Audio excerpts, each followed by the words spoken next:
Дараагийн мэдээ. Аквагарден хотхны урд талын 2 блок барилгыг нураах захирамжийг нийслэлийн засаг дарга гаргасан. Тэгвэл энэхүү захирамж шүүхийн маргаантай хэвээр байгаа юм.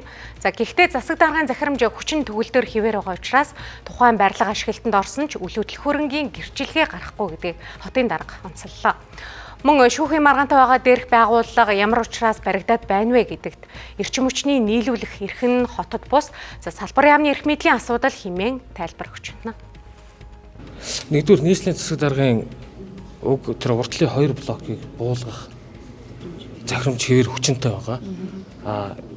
Захиргааны иргэн шүүхээс төдөлзүүлсэн шийдвэр ирсэн. Тэгээ шүүхийг шүүхээс асуух хэрэгтэй. Хот дээр дулааны цахилгааны нэг зөвшөөрлийн тогтолцоо байдгүй. Бүгд эрчим хүчний яам дээр байдаг. Тийм учраас эрчим хүчний яамнаас энэ асуудлыг тооцоолсон. Шүүхийн яам бол шүүхийн шийдвэрээр харин тэрийг гэрчилгээ гарахгүй гэж үнэн үү? Авилга хороол дээр одоо баригдаад айл орчлоо, тэр бумаар байр авлаа гэж тооцсон юм. Тэр манай нэг 2 блок төр бол гэрчлэгээ гарахгүй шүү дээ. Тэр чинь маргаантай юм чинь.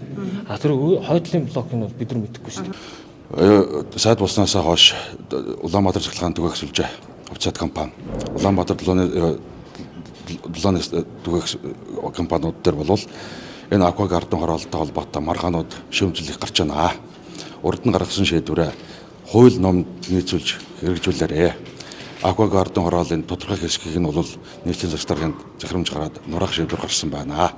Тийм учраас нураах хэсгийг нь бол цахилгаан дулаанаар халаах асуудлаа бол хууль номд нийцүүлээрэй. Зөвхөн баримтад тулгуурж ажиллаарай гэдэг ийм чиглэлийг бол өгж ажиллаж